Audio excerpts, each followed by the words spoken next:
नमस्कार साथियों, NCERT science की कक्षा में आपका स्वागत है। आज हम कक्षा 10 एनसीईआरटी विज्ञान के चैप्टर 3 धातु एवं अधातु मेटल्स एंड नॉन मेटल्स के बारे में महत्वपूर्ण तथ्यों को जानेंगे जो हमारे परीक्षा दृष्टि से महत्वपूर्ण है। आइए आपको पहले प्रश्न दिखाते हैं जो बीपीएससी तैयारी में पूछे गए हैं यहाँ से। तो आप यहाँ पे प्रश्न देख पा रहे हैं कि खाद्य पदार्थ के डिब्बों पर जिंक की बजाय टिन का लेप होता है। तो यहाँ प्रश्न आपने कई बार देखा है बीपीएससी तैयारी में, प्राइमरी से लेकर जो है साथ में जीएस पार्ट सेकंड तक में पूछा गया है प्रश्न। तो इसका जो आंसर है, टिन की अपेक्षा जिंक अधिक अभिक्रियाशील होता है और इसके बारे में हमने काफ़ी बार डिस्कस किया प्रीवियस ईयर क्वेश्चंस में। और इसके अलावा यहाँ पे अन्य प्रश्न भी दिए जो महत्वपूर्ण है, तो जिनको हम जो है देखते हैं। तो लोहे के फ्राइंग पैन को जंग से बचाने के लिए कौन सी विधि उपयुक्त है, तो ये सब प्रश्न अभी हम देखेंगे। और इसके अलावा जो है यहाँ पे आपका प्रश्न है कि कोई धातु ऑक्सीजन के साथ अभिक्रिया कर उच्च गलनांक वाला यौगिक निर्मित करती है, यह यौगिक जल में विलय है, वह तत्व क्या हो सकता है। तो यहाँ पे आंसर आपका कैल्शियम है। कैल्शियम जो है ऑक्सीजन के साथ में रिएक्शन करके कैल्शियम ऑक्साइड बनाता है, तो यही रिएक्शन है आपका। और ये जल में विलय भी होता है, ये जल में घुल भी जाता है। तो आइए चैप्टर पे चलते हैं। यहाँ पे हम धातुओं के जो है भौतिक गुणधर्म देखते हैं। तो भौतिक गुणधर्म फिजिकल प्रॉपर्टीज़ में धातु के, मेटल्स के। और यहाँ पे सबसे पहली जो चीज़ आपको ध्यान रखनी है कि अपने शुद्ध रूप में धातु मेटल्स जो चमकदार होती हैं और धातु के इस गुणधर्म को धात्विक चमक कहते हैं। धात्विक चमक को जो है मेटालिक लस्टर बोलते हैं, तो मेटालिक लस्टर कहते हैं। तो ये प्रॉपर्टी आपको ध्यान रखनी है धातु की। आगे बढ़ फिर अगला यहाँ पे पॉइंट है धातु के बारे में कि धातु सामान्यतः कठोर होती हैं। फिर अगला पॉइंट है जो इम्पोर्टेंट है आपके लिए कि धातुओं को पीट कर पतली चादर बनाया जा सकता है। इस गुणधर्म को हम आघात वर्धिता कहते हैं। आघात वर्धिता को इंग्लिश में मैलिबिलिटी कहते हैं। और इसमें हम अगर देखें तो सोना और चांदी सबसे अधिक आघातवर्ध धातुएं हैं। तो सोना और चांदी सबसे अधिक आघातवर्ध हैं और उसमें भी बात करें तो सोना सबसे ज़्यादा, ठीक है। और यहाँ पे अगर बात करें तो धातु के पतले तार के रूप में खींचने की क्षमता को जो है क्या कहते हैं, तो इसको कहते हैं तन्यता। तो ध्यान रखिएगा, धातु के पतले तार के रूप में खींचने की क्षमता को तन्यता कहते हैं, डक्टिलिटी कहते हैं। और इसमें अगर बात करें सबसे ज़्यादा तन्यता किसकी होती है, तो सोना सबसे अधिक तन्य धातु है, ठीक है। तो यहाँ ऊपर आपको ध्यान रखना है, आघातवर्धता में सोना और चांदी सबसे अधिक आघातवर्ध हैं। और अगर तन्यता की बात की जाएगी, पतले तार में खींचने की क्षमता की बात की जाएगी, तो सोना सबसे अधिक तन्य धातु, ये आपको ध्यान रखना है। और 1 ग्राम सोने से 2 किलोमीटर लंबा तार बनाया जा सकता है। आगे बढ़ते हैं। अगला प्रश्न है, अगला आपका पॉइंट है कि धातु उष्मा के सुचालक होते हैं। यह भी प्रश्न पूछा गया था और इनका गलनांक बहुत अधिक होता है। और इसमें एग्जांपल देखें तो सिल्वर और कॉपर उष्मा के सबसे अच्छे चालक हैं। तो उस नंबर 1 पर सिल्वर आता है, ठीक है। महंगा होने के कारण चांदी को हम इस्तेमाल नहीं करते, कॉपर को इस्तेमाल करते हैं। तो सिल्वर तथा कॉपर उष्मा के सबसे अच्छे चालक हैं और सिल्वर नंबर 1 पर। और इनकी तुलना में लेड और मरकरी उष्मा के कुचालक। तो लेड ध्यान रखिएगा, लेड और मरकरी जो है उष्मा के कुचालक हैं। आगे बढ़ते हैं। अगला पॉइंट है आपका, जब धातुएं किसी कठोर सतह से टकराती हैं तो आवाज़ उत्पन्न होती है। जो धातुएं कठोर सतह से टकराने पर आवाज़ उत्पन्न करती हैं उन्हें ध्वनिक सोनरस बोला जाता है, जो ध्वनि उत्पन्न कर पाएँ, जैसे आपने घंटी वगैरह देखा होगा। अब आते हैं अधातु पर। अधातु भी बहुत महत्वपूर्ण है और यहाँ पे जो है आपको महत्वपूर्ण तथ्य अधातु के बारे में, नॉन मेटल्स के बारे में ध्यान रखना है। नॉन मेटल्स के उदाहरण carbon, sulphur, iodine, oxygen, hydrogen, ये सब है। लेकिन जो आपको ध्यान रखना परीक्षा दृष्टि से जो पूछा भी गया, ब्रोमीन ऐसी अधातु है जो द्रव होती है। तो ब्रोमीन जो है, ब्रोमीन को हम रेड लिक्विड बोलते हैं, रेड लिक्विड, लाल द्रव्य बोलते हैं। ये ध्यान रखिएगा, प्रश्न पूछा गया कई बार। और ब्रोमीन ऐसी अधातु है जो द्रव्य होती है, तो ये द्रव्य अवस्था में होती है। बाकी अधातुएँ जो है, अधातु या तो ठोस होती हैं या फिर गैस होती हैं, लेकिन जो ब्रोमीन है वो रेड लिक्विड होती है। आगे बढ़ते हैं। और अगर हम बात करें यहाँ पे धातुओं की बात करें तो धातुओं में अगर हम देखेंगे तो मरकरी को छोड़कर सारी धातुएं कमरे के ताप पर ठोस अवस्था में पाई जाती हैं। तो हमने जो है अधातु में देखा कि ब्रोमीन जो है वो द्रव्य अवस्था में पाई जाती है। अगर हम धातु में बात करें तो मरकरी जो है ये द्रव्य अवस्था में पाई जाती है। तो मरकरी, जिसको पारा बोलते हैं, पारा, ठीक है, Hg सिंबल होता है इसका, तो यह जो है द्रव्य अवस्था में पाई जाती है, आपको ध्यान रखना है। इसके अलावा यहाँ पे महत्वपूर्ण है आपके लिए कि गैलियम और सीजियम, तो गैलियम और सीजियम का गलनांक बहुत कम होता है। अगर इनको आप अपने हथेली पर रखेंगे तो पिघलने लगेंगे। तो गैलियम और सीजियम के बारे में भी आपको ध्यान रखना है। फिर अगला पॉइंट है, आयोडीन अधातु होते हुए भी चमकीला होता है। तो आयोडीन जो है अधातु भी है लेकिन यह चमकीला होता है। जबकि चमकीला होना किसकी प्रॉपर्टी होती है, तो चमकीला होना जो है धातु की प्रॉपर्टी होती है, लेकिन आयोडीन के केस में जो है अधातु होते भी है चमकीला होता है। फिर अगला पॉइंट है कि कार्बन ऐसी धातु है जो विभिन्न रूपों में विद्यमान रहती है। प्रत्येक रूप को अपरूप कहते हैं और अपरूप का मतलब होता है एलोट्रॉप। और एलोट्रॉप में जो है ध्यान रखना कि हीरा कार्बन का अपरूप है, कई बार पूछा गया है। तो हीरा कार्बन का अपरूप है। इसके अलावा यह सबसे कठोर प्राकृतिक पदार्थ भी है और गलनांक और क्वथनांक इसका काफ़ी ज़्यादा होता है। कार्बन के एक अन्य रूप ग्रेफाइट भी है जो विद्युत का सुचालक है। तो ध्यान रखिएगा, ग्रेफाइट जो है एक अच्छा मतलब सुचालक है, इससे जो है हम इलेक्ट्रिसिटी कंडक्ट कर सकते हैं। और इसके अलावा ग्रेफाइट को हम पेंसिल लेड में भी इस्तेमाल करते हैं, तो पेंसिल में भी इस्तेमाल करते हैं। फिर आगे बढ़ते हैं। क्षारीय धातु जो होते हैं जैसे कि lithium, sodium, potassium. Lithium, sodium, potassium याद रखिएगा इतनी मुलायम होती हैं कि इनको चाकू से काटा जा सकता है, इनके घनत्व गलनांक कम होते हैं। आगे बढ़ते हैं। फिर अगला टॉपिक है आपका धातुओं का वायु में दहन करने से क्या होता है, रासायनिक गुणधर्म देखते हैं धातुओं के। तो इसमें अगर हम देखें तो लगभग सभी धातुएं ऑक्सीजन के साथ मिलकर संगत धातु के साथ में ऑक्साइड बनाती हैं। जैसे Cu + O2 CO बना रही है, कॉपर ऑक्साइड बना रही है। ऐसे एल्युमिनियम + 3O2 Al2O3 बना रही हैं। फिर यहाँ पे महत्वपूर्ण तथ्य जो आपके लिए परीक्षा दृष्टि से ध्यान रखना है, स्पेशली 6 से 8 के लिए। तो यहाँ पे कॉपर ऑक्साइड हाइड्रोक्लोरिक अम्ल से कैसे अभिक्रिया करता है हम जानते हैं कि धातु ऑक्साइड की प्रकृति क्षारकीय होती है, हमने पिछले चैप्टर में पढ़ा था।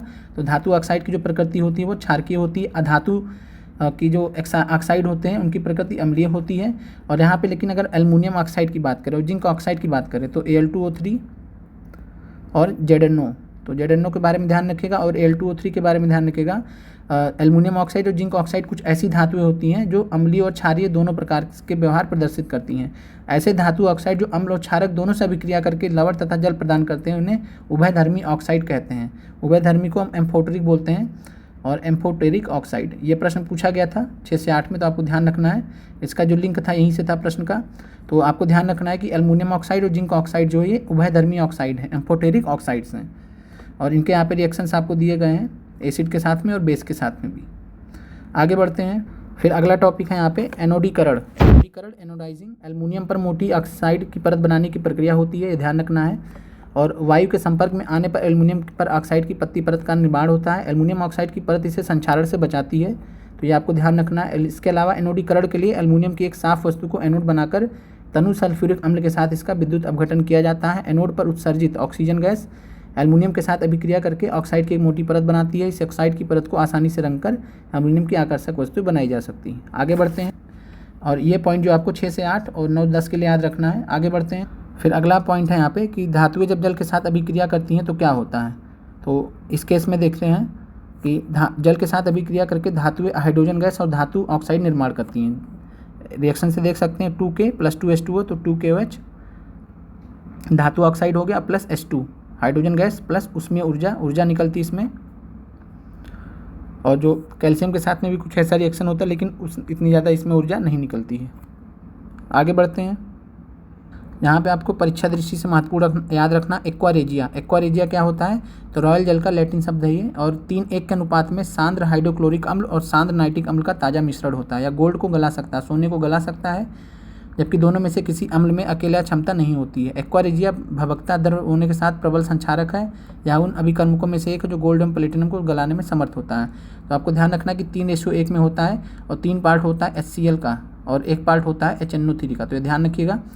और जो है ये जो आपका एक्वारेजिया सोल्यूशन होता है ये हाइड्रोक्लोरिक अम्ल और जो है नाइट्रिक अम्ल का मिश्रण होता है। आगे बढ़ते हैं। कई बार परीक्षा में प्रश्न पूछा गया, इसको ध्यान रखिएगा। आगे बढ़ते हैं। फिर आते हैं सक्रियता श्रेणी में। और सक्रियता श्रेणी में हम देखते हैं तो सक्रियता श्रेणी क्या होती है, रिएक्टिविटी सीरीज क्या होती है। तो सक्रियता श्रेणी व सूची होती है, इसमें धातुओं की क्रियाशीलता को अवरोही क्रम में व्यवस्थित किया जाता है और इसी को हम सक्रियता श्रेणी कहते हैं। और इसमें बात करें तो सबसे सक्रिय, सबसे अधिक अभिक्रियाशील कौन है, तो पोटेशियम आपको ध्यान रखना है नंबर 1 पे सबसे ज़्यादा अभिक्रियाशील है। तुरंत जो है ऑक्सीजन के साथ में ये रिएक्शन कर जाता है हवा में। और सोडियम का आपने देखा ही होगा, सुना भी होगा, इसीलिए सोडियम को किस में रखते हैं, सोडियम को मिट्टी के तेल में रखते हैं ताकि हवा के साथ में जो है अभिक्रिया न कर सके। मिट्टी के तेल में रखते हैं सोडियम को। और इसमें बात करें तो गोल्ड सबसे कम अभिक्रियाशील होता है। याद रखना आपको, गोल्ड सबसे कम अभिक्रियाशील होता है, इसलिए हम गोल्ड की धातु गोल्ड की ज्वेलरी वगैरह पहनते हैं शरीर पे, क्योंकि इससे जो है रिएक्शन होने के चांसेस सबसे कम होते हैं। और यहाँ पे अगर हम बात करें तो, और अगर हम यहाँ पे देखें तो जिंक को आप देख पा रहे हैं यहाँ पे इसकी पोजीशन है। और जिंक से हम जो है नहीं रखते हैं, क्योंकि जिंक जो है अगर मुकाबले में देखा जाएगा तो ज़्यादा अभिक्रियाशील होता है और या खाने के पैकेट के साथ में रिएक्शन कर लेता है, अभिक्रिया कर सकता है, ख़राब बना सकता है। तो इसलिए हम जिंक की जगह क्या इस्तेमाल करते हैं, टिन की परत का इस्तेमाल करते हैं खाने के डिब्बों में। और यहाँ पे आपको ध्यान रखना है कि सबसे कम अभिक्रियाशील गोल्ड है, ये आपको ध्यान रखना है। आगे बढ़ते हैं। और यहाँ पे आपको जो है धातुओं का निष्कर्षण, धातुओं की प्राप्ति से संबंधित इम्पॉर्टेंट है आपको। और यहाँ पे पृथ्वी की भूपर्पटी धातुओं का मुख्य स्रोत होती है। तो पृथ्वी की जो भूपर्पटी होती है, क्रस्ट होता है, वह धातु का मुख्य स्रोत होता है। समुद्री जल में भी सोडियम क्लोराइड, मैग्नीशियम क्लोराइड ये सब मिल जाते हैं हमको, लेकिन पृथ्वी की भूपर्पटी में प्राकृतिक रूप से पाए जाने वाले तत्व या यौगिकों को हम क्या कहते हैं? खनिज कहते हैं, मिनरल्स कहते हैं। और अगर हम इसकी बात करें तो निष्कर्षण कैसे करते हैं धातु की, तो यहाँ पे आपको कुछ धातुएं भूपर्पटी में स्वतंत्र अवस्था में पाई जाती हैं, कुछ धातुएं अपने यौगिकों के रूप में मिलती हैं। स्वतंत्र अवस्था का मतलब होता है कि मेटल है तो मेटल के रूप में मिलती हैं, और यौगिक का मतलब है वो ऑक्साइड के रूप में मिल जाती हैं। और यहाँ पे बात करें तो सक्रियता श्रेणी में नीचे आने वाली धातुएं सबसे कम अभिक्रियाशील होती हैं, इसलिए स्वतंत्र अवस्था में पाई जाती हैं। ये रिएक्शन नहीं करती हैं, तो इसलिए जो है ये यौगिक नहीं बनाती हैं। और उदाहरण के तौर पर गोल्ड, सोना, सिल्वर, चांदी, प्लेटिनम और कॉपर ये स्वतंत्र अवस्था में पाए जाते हैं। तो आपका प्रश्न भी 6 से 8 में आया था, यहाँ पे आपका क्लियर हो जाएगा। और कई लोग एक ही आंसर उसमें बता रहे थे, जबकि आंसर उसका मोर देन 1 था। ध्यान से आप प्रश्न को पढ़िएगा तो आ जाएगा समझ में। तो यहाँ पे आपको फिर से बताते, गोल्ड, सिल्वर, प्लेटिनम और कॉपर जो है, यानी सोना, चांदी, प्लेटिनम और तांबा, ये स्वतंत्र अवस्था में पाए जाते हैं। फिर ये देखिए, सोने का पूछा था, तो कॉपर और सिल्वर, तो यहाँ पे ध्यान रखिए कॉपर और सिल्वर जो है अपने सल्फाइड या ऑक्साइड के एस के रूप में भी संयुक्त अवस्था में पाए जाते हैं। तो ये ध्यान रखिएगा कि कॉपर एवं सिल्वर जो है अपने सल्फाइड या ऑक्साइड के एस के रूप में संयुक्त अवस्था में भी पाए जाते हैं। और कॉपर सिल्वर जो है यहाँ पे बात की जाए तो स्वतंत्र अवस्था में भी पाए जाते हैं और संयुक्त अवस्था में भी पाए जाते हैं। आगे बढ़ते हैं, और यहाँ पे जो है सक्रियता श्रेणी में नीचे आने वाली धातुओं का निष्कर्षण के बारे में कुछ बताया गया है। और यहाँ पे आपको ध्यान रखना, सिनेबार मरकरी का एक अयस्क है। तो ध्यान रखिएगा, कई बार परीक्षा में पूछा गया कि सिनेबार HGS किसका जो है अयस्क है, तो मरकरी या पारा का अयस्क है, तो ये ध्यान रखिएगा। और अगर हम कॉपर की बात करें तो कॉपर का यहाँ पे अयस्क क्या होता है? Cu2S होता है। चैल्कोसाइड बोलते हैं इसको, चैल्कोसाइड बोलते हैं, और यह कॉपर का अयस्क होता है। फिर आते हैं संक्षारण पर, और हमने यहाँ पे काफ़ी सारे जो पॉइंट्स हैं वो छोड़े भी हैं, तो वो आपको जो 6 से 8, 9 से 10 वाले हैं उनको स्पेशली लगभग सभी कुछ पढ़ना है, हर एक पॉइंट पढ़ना है। और यहाँ पे GS पार्ट सेकंड के लिए और साथ में जो प्राइमरी के जो हैं उनके लिए यहाँ पे जो है बताई जा रही है जो ज़रूरी चीज़ें हैं, क्योंकि प्रश्न आपको 10th NCERT लेवल से पूछे जाते हैं। अब आते हैं संक्षारण पर, कोरोजन जिसको बोलते हैं। तो बात की जाए तो खुली आयु में कुछ दिन छोड़ देने पर सिल्वर की वस्तुएँ काली हो जाती हैं, और सिल्वर का वायु में उपस्थित सल्फर के साथ अभिक्रिया कर सिल्वर सल्फाइड की परत बनाने के कारण ऐसा होता है। तो यहाँ पे बात करें तो Ag2S का निर्माण होता है, सिल्वर सल्फाइड बन जाता है, और इसलिए जो है सिल्वर की वस्तुएं काली हो जाती हैं। फिर अगर बात करें तो कॉपर जो है वायु में उपस्थित आर्द्र कार्बन डाइऑक्साइड के साथ अभिक्रिया करता है, जिससे इसकी सतह से भूरे रंग की चमक धीरे धीरे खत्म हो जाती है तथा इस पर हरे रंग की परत आ जाती है। और यहाँ हरे रंग का पदार्थ क्या होता है? तो बेसिक कॉपर कार्बोनेट CuCO3। तो ये ध्यान रखिएगा, CuCO3। और इसके बाद अगर बात करें तो लंबे समय तक आर्द्र वायु में रहने पर लोहे पर भूरे रंग की परत, पत्र की जो है पदार्थ की परत चढ़ जाती है, इसको आप जानते ही हैं। फिर अगला पॉइंट है आपका यहाँ पे संक्षारण से सुरक्षा। तो संक्षारण कोरोजन से बचाने के लिए, संक्षारण से बचाने के लिए पेंट करके कर सकते हैं, तेल लगाकर, ग्रीस लगाकर, यशदलेपन को गैल्वनाइजेशन बोलते हैं। तो गैल्वनाइजेशन इन सब प्रक्रियाओं से जो है, और इसमें क्या करते हैं तो लोहे की वस्तु पर जस्ते की परत चढ़ाते हैं, जिंक की परत चढ़ाते हैं। और इसके अलावा जो क्रोमियम लेपन, एनोडीकरण और मिश्र धातु बनाकर लोहे के जंग से बचाया जा सकता है। आते हैं गैल्वनाइजेशन को समझते हैं। तो गैल्वनाइजेशन क्या होता है? यशदलेपन को तो लोहे हम इस्पात की जंग से सुरक्षित करने के लिए उन पर जस्ते, जिंक की पतली परत चढ़ा दी जाती है, इसी को हम यशदलेपन कहते हैं। तो ध्यान रखिएगा किसकी परत हम चढ़ाते हैं? जिंक की, जस्ते की, किस पर? लोहे और इस्पात पर, और इसी को हम गैल्वनाइजेशन बोलते हैं। फिर आते हैं एलॉइंग पे आते हैं, मिश्रात्वन। एलॉय आपने सुने होंगे, तो एलॉइंग जो होता है प्रक्रिया को एलॉइंग कहते हैं। तो धातुओं के गुणधर्मों को बेहतर बनाने की अच्छी विधि मिश्रात्वन है, और इस विधि से हम इच्छा अनुसार धातुओं के अत्यंत गुणधर्म प्राप्त कर सकते हैं। और यहाँ पे अगर हम बात करें, तो स्टेनलेस इस्पात, स्टेनलेस स्टील आपको ध्यान रखना है, स्टेनलेस स्टील। और स्टेनलेस स्टील में क्या क्या मिलाया जाता है? तो आयरन, निकल और क्रोमियम, आयरन, निकल और क्रोमियम, याद रखिएगा, कई बार पूछा गया प्रश्न। आगे बढ़ते हैं, यहाँ पे एक पॉइंट दिया गया है कि शुद्ध सोने को 24 कैरेट कहते हैं। तो 24 कैरेट सोना सबसे शुद्ध होता है, और यह काफ़ी नर्म होता है, इसलिए आभूषण बनाने के लिए उपयुक्त नहीं होता है। इसे कठोर बनाने के लिए चांदी और तांबा मिलाया जाता है। भारत में अधिकांशतः आभूषण बनाने के लिए 22 कैरेट सोने का उपयोग करते हैं। इसका तात्पर्य है कि 22 भाग शुद्ध सोने में 2 भाग तांबा या चांदी का मिलाया जाता है। तो 24 कैरेट को ध्यान रखिएगा। फिर अगला है हमारे पास अमलगम। यदि कोई धातु पारद है तो इसके मिश्रातु को जो है अमलगम कहते हैं। तो ध्यान रखिएगा कि अगर एक कोई भी धातु पारद है, मरकरी है, तो इसका जो मिश्र धातु होगा, इसका जो अलाय होगा उसको हम अमलगम कहेंगे, और शुद्ध धातु की अपेक्षा उसके मिश्र धातु की मिश्रातु की जो है विद्युत चालकता गलनांक कम होता है, तो ये भी ध्यान रखिएगा। और उदाहरण के लिए तांबा एवं जस्ते का, तो तांबा एवं जस्ते की जो मिश्र धातु होती है वो पीतल कहलाती है, ठीक है। तो तांबा, यहाँ पे ध्यान रखिएगा, तांबा और जस्ता, कॉपर और जिंक की मिश्र धातु को हम पीतल कहते हैं, तथा ताम्र और टिन की मिश्र धातु को कांसा कहते हैं, ठीक है। तो ये ध्यान रखिएगा आप लोग।